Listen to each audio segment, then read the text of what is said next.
Welcome back to another training. We do these every Thursday. We have these very consistently because we want to provide value. Sometimes what we do is we'll go through a quick presentation.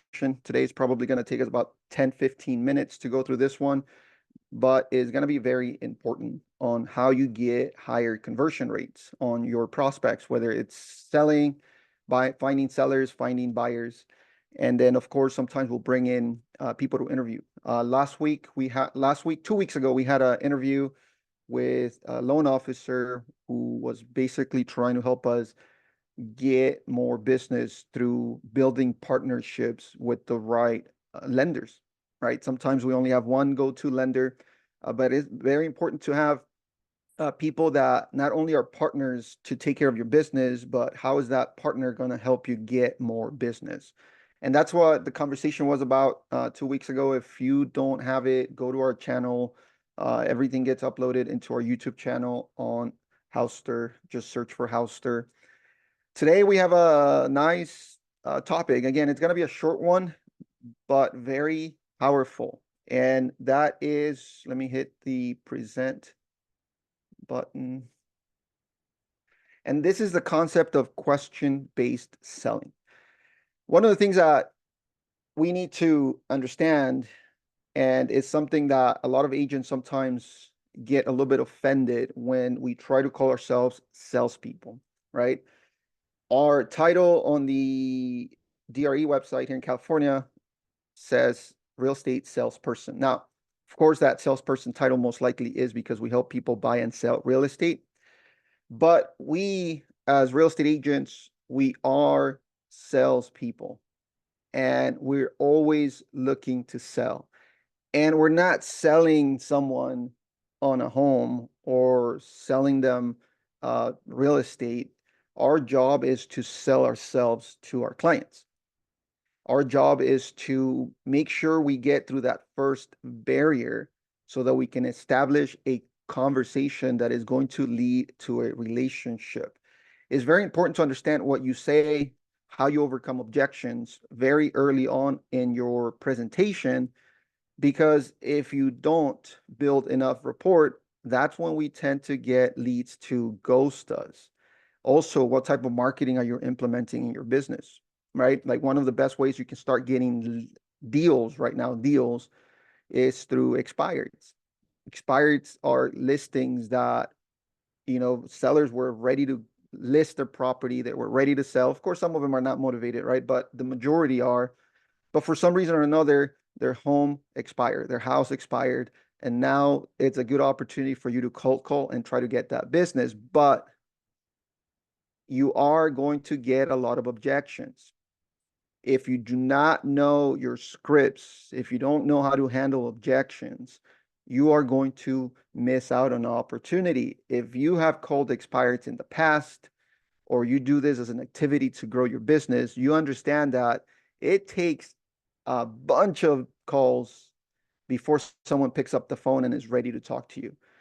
So if you don't know how to say or what to say, how to say it, you will waste your time. So it's very important that you understand that you have to be able to learn sales in order to get more business to convert, more leads to convert to actual business. Today's topic, again, going back to question-based selling. What is question-based selling? So pretty much question-based selling refers to the activity of asking questions. Pretty simple, but asking questions to sell, right? You're appealing to someone's emotional side of the brain to make decisions. When was the last time you bought something online because you saw an ad where the ad described every single thing the product that you just bought did? Most of the time, the advertising that you're seeing is triggering your pain points, right? The marketing company, they've done their homework to understand what is going to trigger your pain points so that they can sell you on a product. You never see a huge list. Some of us will probably, go through a few reviews. We'll probably search online. There are different ways you can sell people, but most of the time, if it solves the problem that you have and the right message is sent across, you will buy. Okay. So question-based selling is trying to understand your prospect, trying to understand your buyer, trying to understand your seller so that you can build more rapport, so that you can build that relationship, because we understand that in real estate, transactions are going to take a little bit longer than 2 weeks, right? Everybody wants that next paycheck. Real estate is not going to get you that. It's going to take time. You're going to have to build relationships. You're going to have to start conversations. You're going to have to talk to a lot of people. And out of all the conversations that you have, some of them are going to transact with you. So you have to continue to do prospect. You have to continue to prospect. And when you do prospect, when the right person is in front of you to talk to, how do you use question-based selling to really sell them on you as being the solution, right? You as a buyer's agent, how are you going to help them buy the home of the dreams? I was talking to a buyer the just a couple days ago. He approached me and he had a few questions about real estate. And after asking a few questions to understand exactly where this buyer, this couple were actually coming from, the only one thing that it was in the husband's mind was, I want, he was already pre-approved for $320,000. What he wanted to do is, how do I get pre-approved for more? How do I get the lowest rate? That's all I care about right now. I already know I want to move. I already know which area I want to move to. I just want to be able to afford more, and I want to lower my interest rate. That's all he cared about. So when you go into a sales pitch of why me and why I'm the best solution for him, and it's all about me, all about me, without asking questions, I would have not known that that was his end goal, right?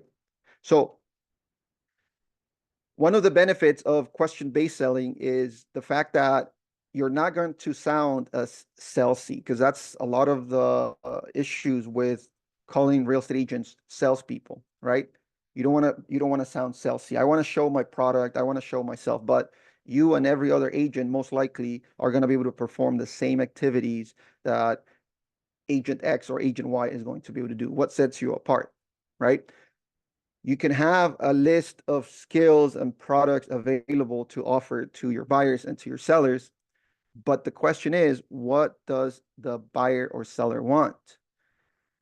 Instead of having a full sales pitch, you are more efficient because you're trying to find out exactly what the buyer or the seller want. You're going to let them talk, right? One of the things that you have to understand in a conversation, and it's a principle of the 80-20 principle, and it's applicable to so many things: economics, sales, marketing, targeting, everything, right? 80-20.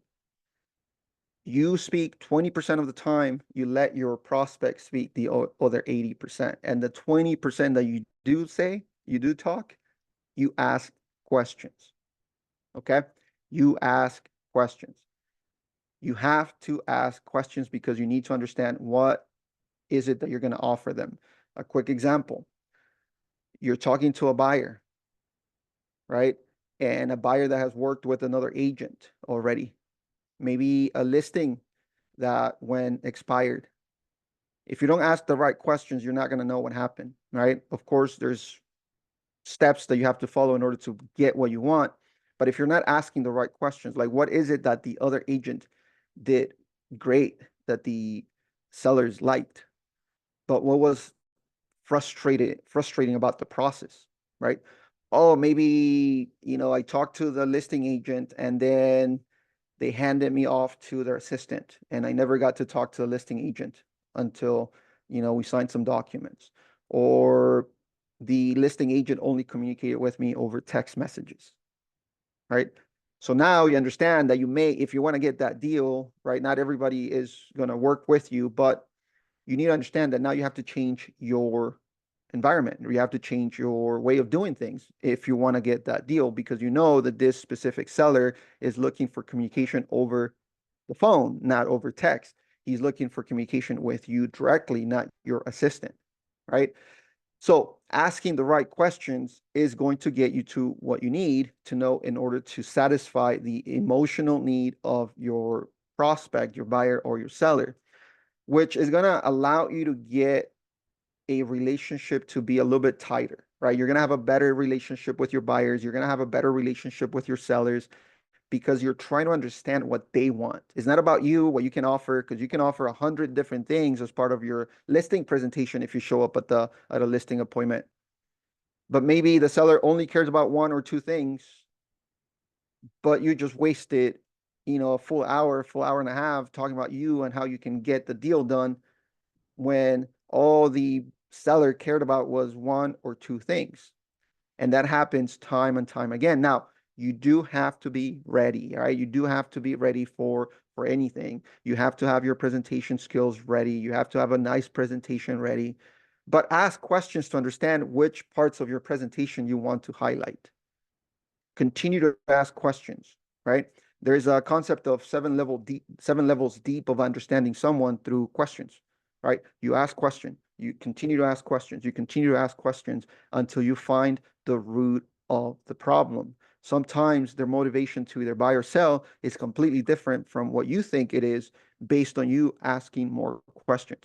Now, by you building more relationships in a closer and you're building more rapport with your prospects, your conversion rate is going to go up because they're going to understand that you are caring about their needs. You're caring about what they want.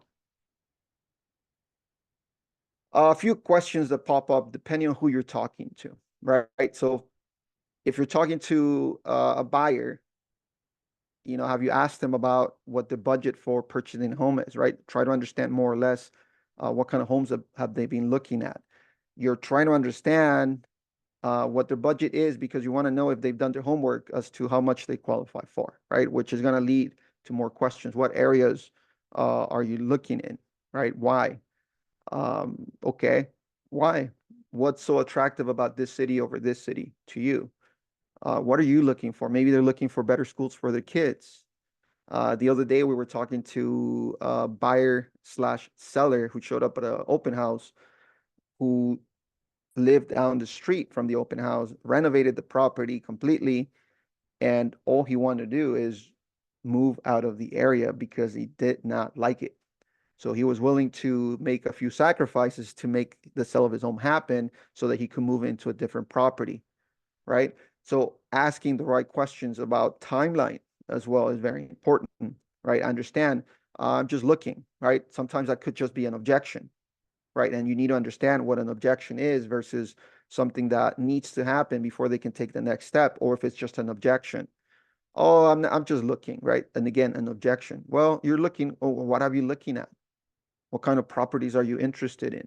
How big of a home are you looking to buy? How many bedrooms do you need? Asking more questions, you keep digging, and overcome the objection. Yes, I understand you're looking, right? But what are you looking at? Like what kind of homes are you looking at? If someone who's gone through the process of buying a home already, right? Why are they reaching out to you, or why should they work with you and not the agent that helped them buy the home in the first place? A few questions that pop up all the time, for example, are what did you like about the other agent? What did the agent do to make you feel comfortable, right? So positive questions, right? You don't want to ask negative questions. And the other ones, okay, what did you hate about the process of buying a home? How can we simplify that for you? Tell me more about that, right? And they're gonna start talking. I don't know about you, but sometimes you feel when you're talking to someone, you're talking and talking and talking, and they start rolling their eyes. They start shifting focus from you into something else. Maybe they're looking at their phone because they're getting bored, right? But when have you seen it where the the prospect is talking and they're doing that? They're not, right? Because they want to talk about themselves. They like to talk about themselves. We as humans like to talk about ourselves. We in sales need to understand that we are not the ones that we need to talk about ourselves, right? We need to let the prospect talk about themselves so that we can learn more and understand what the pain points are, their motivation to moving, their motivation to buying, their motivation to selling, right? So a lot of different things will happen as you ask more questions. How do you apply this to your everyday activities as a real estate agent? I've seen a lot of agents not do these things. when they should be doing it, right? Networking. You're networking, you're going to events, events that are real estate related and events that may be related to something else, a hobby that you're working on. There's an agent that we had a interview with a few weeks, months back, and we're probably getting back on. But one of his hobbies is play a board game. And out of that hobby that he sets time aside every single week to play because he likes it, he's gotten closed transactions. He has a nice little pie chart that tells you how many transactions a year he's closed from the different activities that he does. And there's a big chunk, a nice little chunk in that pie chart that shows that his hobby turns into closed deals. His hobby turns into paychecks that he cashes at his bank account, right? So networking is about you networking, not just real estate. Go to events, go to, talk to people all the time. Wear a shirt. Like the one of the guys that approached me the other day because he wanted to buy and had questions. I always wear my Houstir shirt, right? And it doesn't say completely real estate. Sometimes I do have a mortgage shirt. I'm also a loan officer. And people know I'm in real estate and mortgage because of what I wear. Yeah, it may not be fashionable, but it is giving me opportunities to start conversations. Can you spend 20, 30, 40, $50, buy a few shirts that say I love real estate? One of the agents that was here with us the other day, uh, he has a shirt that says buy, build, invest, or something like that. And that's what he wears, right? That's what he wears. So use the things that are around you to continue to network. And when you do network and when you do talk to people, ask questions. Again, guys, the topic of this meeting today is question-based selling. The more questions you ask, the more you're going to learn about a prospect. If you're always trying to go for the kill, for the sell, you may get lucky from time to time, but if you want to build long-term relationships and you want to start building a referral-based business that is going to last longer, then you have to, when you network and you talk to people, you have to ask questions. Now, on the other side, you're talking to clients, right? Now you have someone who is ready and willing to talk to you. Someone is ready to jump on the phone with you. Maybe someone referred them to you. Maybe it's a lead you got on Facebook. Maybe you've done a lot of calling, right? You've done a lot of calling on expireds. You've done a lot of calling on different lists, and you finally get that person on the phone, uh, and you get through the first interaction where they actually give you a meeting. When you talk in that meeting, you have to ask questions. Now, what are some of the questions that you can ask anytime you meet someone, right? That's going to be very dependent. There are a bunch of different scripts out there, and we're probably going to put together a list that we can share with you guys on a next time of some questions that you can ask. Also, we do have a meeting every Wednesday at 9 a.m. It's part of our weekly coaching on how to get role playing, right? You're role playing different objections. These meetings are going to help you understand what are the right questions that you want to ask in order to get better. These are meetings, go to join.realclosers.com. These meetings are available to every agent out there. Join us 9 a.m. every Wednesday, okay? So of course, if you want to get more deals right now, start with your sphere. Start with the people that you work with. Start with the people that you talk to every day. Start with your family, right? Get your phone, look at your contact list, start sending messages. Hey, by the way, just a quick reminder, I'm in real estate. Or start asking questions. Hey, how's it going? Hey, when was the last time you did this? Right? Start conversations, get them into your sphere, right? Figure out a way to put the word out there that you're still in real estate, right? You have to do this. You have to start with your own network. And your network is basically not only in-person network, but also digital, right? We always talk about how you need to grow your digital sphere, Facebook, Instagram, TikTok, YouTube. Start posting, start creating content, start creating video, start conversations on your DMs, start conversations on your comments. right? There's a lot of different activities that you can do in order to grow your digital sphere. And of course, you gotta focus on listening. You have to listen, right? Again, 80-20 rule. 20% of the time is your turn to talk. 80% is the prospect's turn to talk. The time you talk is mostly about asking questions so that there is time for them to talk about themselves. The more they talk about themselves, the more comfortable, relaxed they feel with you, the more rapport you build, and the easier for you to steer them into your script. So that's basically it, guys, for today's presentation. It took about 22 minutes to go through how you can convert at a higher level. If you are doing this, great. If you're not, change it up, try it out. Sometimes I think there is a measure of how many conversations you need to close one transaction, and the amount of conversations that you have will, to close that one transaction will change as you implement different systems into your business, as you implement different skills into your business, as you implement different ways of doing things, right? So try it out.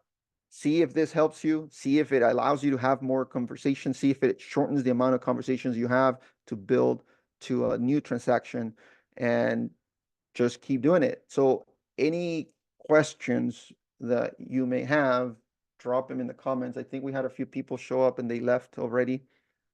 Let's see. And we're here every Thursday, guys, at 12 p.m. Feel free to keep joining us. We continue to provide, different things, different value. We sometimes give you guys free PDFs, and we're looking at bringing more interviews so that with industry experts and people that are actually closing business, right? What are they doing? What activities are they doing that is getting them closer to conversations, appointments, transactions closed? So we're going to be doing more of that.